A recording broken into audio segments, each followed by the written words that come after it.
Muchísimas gracias. Y bueno, ya que le ha nombrado también, vamos a darle la palabra a continuación a Juan Luis Rodríguez Luengo, que nos viene a presentar su trabajo sobre herbívoros exóticos invasores, retos para su gestión. Bueno, buenas tardes. Con permiso del catarro y del aire acondicionado, espero presentarles en los próximos 10 minutos a los malos de la película, a los que hacía alusión Sofi y Carlos, que son los... ¿Dónde se da esto? Aquí.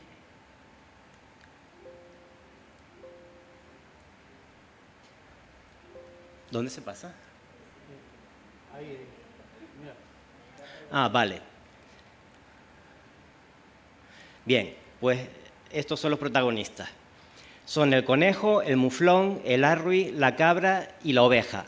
Y hay un sexto recién, digamos, creado y llegado, que es la mezcla del muflón y oveja, que fruto de la cría ilegal en cautividad, pues han ido hibridizando, mezclando muflones capturados ilegalmente con ovejas y ya tenemos ovimuflones sueltos en algunas islas como La Gomera. Bien, los tres de arriba son especies cinegéticas, el conejo, el muflón y el arruy. El conejo fue introducido por los, digamos, europeos a partir del siglo XVI. El muflón y el arruy ya en tiempos más recientes, en los años 70. La cabra y la oveja vinieron con los primeros pobladores, los guanches, prehispánicos. Y posteriormente llegaron también otras razas con la llegada de los europeos. Bien, el conejo está presente en todas las Islas Canarias, ha sido islas y muchos islotes, ha sido erradicado de Montaña Clara en el 2002. El muflón está presente en Tenerife y ha sido ilegalmente introducido en La Gomera hace también pocos años, y se han detectado también introducciones ilegales, 2 por lo menos en Gran Canaria.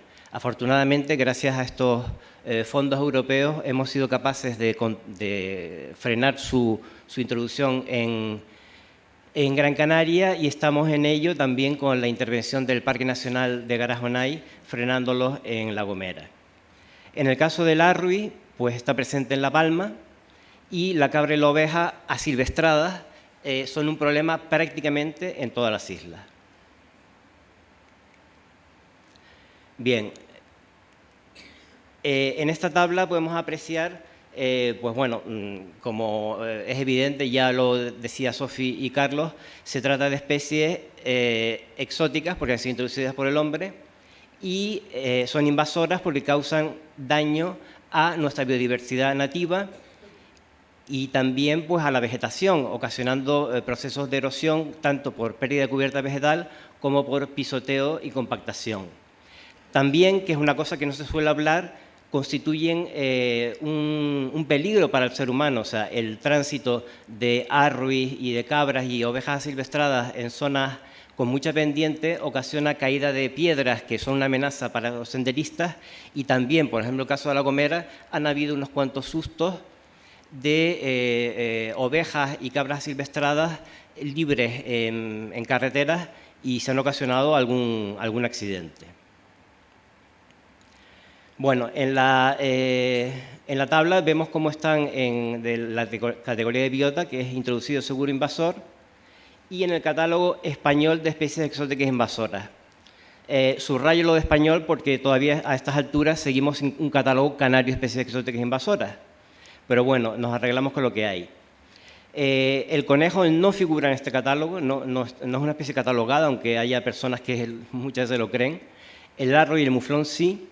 Y en cuanto a la cabra y la oveja, están afectadas por la disposición adicional segunda. ¿Qué significa?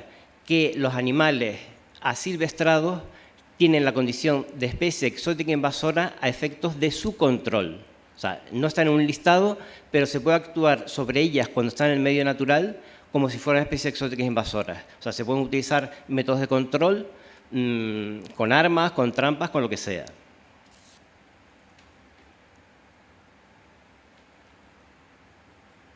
Bueno, respecto a la ley de caza, el conejo es una especie cinegética, igual que el arruy y el muflón, pero las cabras asilvestradas y las ovejas no lo son. ¿Qué consecuencias tiene que el conejo sea una especie no catalogada y sí cinegética? pues implica que, según la ley de caza, es una especie a fomentar. O sea, que una especie que es exótica e invasora, una verdadera, digamos, transformadora de los ecosistemas como es el conejo, pues la ley de caza ampara digamos, su protección y su fomento. Veremos las consecuencias de esto. Bien, el conejo es una especie complicada de gestionar por lo que decíamos, a la vez además de ser una especie cinegética, es exótica e invasora. Por lo tanto, en la situación normativa actual, pues hay que jugar como a varias bandas. Por una parte, en los espacios naturales más sensibles, en las zonas donde hay grandes concentraciones de especies amenazadas, pues a través de los planes rectores o planes directores, pues habría que facilitar el máximo de presión cinegética de manera que la concentración, la densidad de conejos sea lo mínimo posible. Bueno, hay que decir que el conejo no es posible erradicarlo en las islas mayores, solamente sería posible en pequeños islotes, ¿no? Es el caso de Alegranza, Lobos, La Graciosa. En Montaña Clara ya dije que se erradicó, en La Graciosa todavía es cinegética, pero en Alegranza y Lobos no sería fácil de erradicar, pero se podría plantear.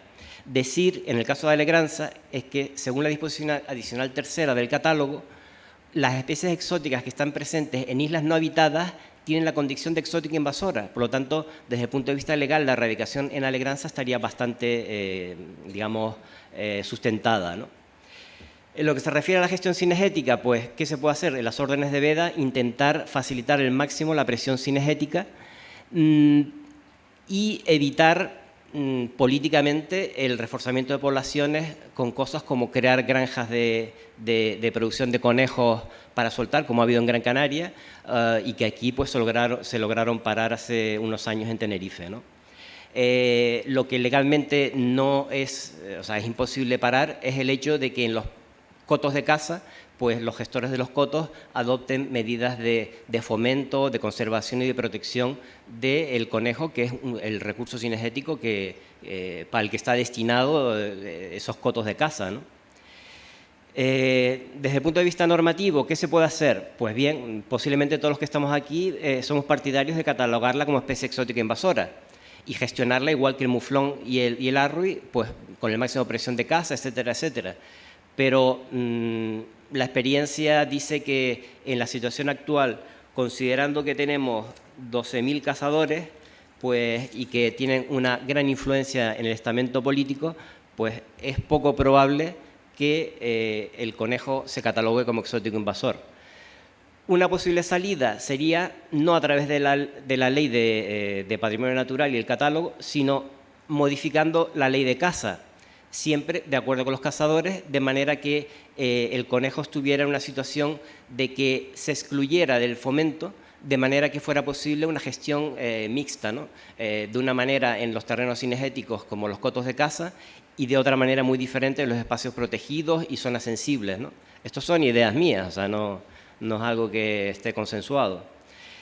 Y luego la otra, que es lo más posible, que se queden las cosas como están. O sea, porque yo me da la impresión de que si en los últimos años no se ha movido la creación del catálogo de especies exóticas invasoras y se han hecho 2 intentos de modificar la ley de caza que no han salido adelante, pues en la perspectiva del nuevo gobierno que tendremos, pues no lo sé, dudo que haya movimientos en ese sentido, ¿no? Bien, en cuanto al muflón y el arrui, pues están todas las condiciones dadas. Especies catalogadas exóticas invasoras en espacios naturales protegidos cuyos planes rectores de uso y gestión y directores mandatan su erradicación. ¿Por qué no se erradican? Pues por lo dicho, hay 12.000 cazadores con licencia, de los cuales más de 1.000 son cazadores de caza mayor.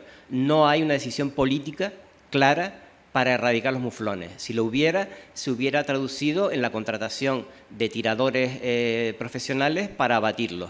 Y eso es algo técnicamente posible, ¿no? Otro aspecto a tener en cuenta es el que hemos tenido la experiencia de detectar muflones en granjas ilegales y también recientemente arruis. Eso es una bomba de relojería. O sea, estamos creando unos stocks de animales en cautividad que pueden ser liberados en cualquier momento. Y además, en el caso del muflón, que pueden ser, digamos, reproducidos exponencialmente con la mezcla con ovejas peligüey, de manera que, como decía antes, ya tenemos muflones y ovimuflones en La Gomera, incluso algún caso he oído de ovimuflones sueltos en Tenerife, ¿no? Con lo que habría que extremar la vigilancia en las granjas. En ese sentido, la Agencia de Protección del Medio Natural ha hecho una gran labor en los últimos años y han sido eliminados más de 100 muflones en Tenerife, en granjas ilegales. Bueno, en cuanto a cabras y ovejas, no da para nada 10 minutos, bueno, está claro, hay que erradicarlos en todas las islas. Es un problema que se ha generado en los últimos años como consecuencia de las políticas ganaderas.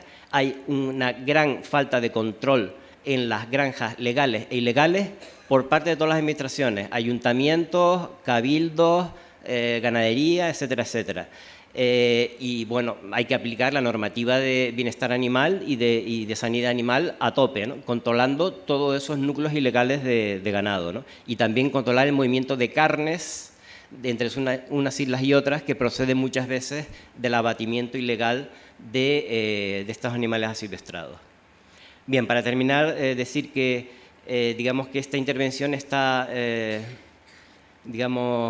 inspirada en dos trabajos que me tocó dirigir, uno con la Fundación Universidad Empresa, con Juana María González Mancebo, sobre el conejo en Tenerife, su impacto, fruto del cual, más otras cosas, con el Parque Nacional del Teide salió la tesis de Jonay. Tenemos ya un experto en Canarias en conejos. Y luego también dedicar un saludo y recuerdo especial a los trabajadores de GESPLAN que están en las encomiendas de control de depredadores y de herbívoros asilvestrados, trabajando duramente en esos campos para que no se nos llenen de cabras, ovejas, arruis y muflones asilvestrados. Gracias.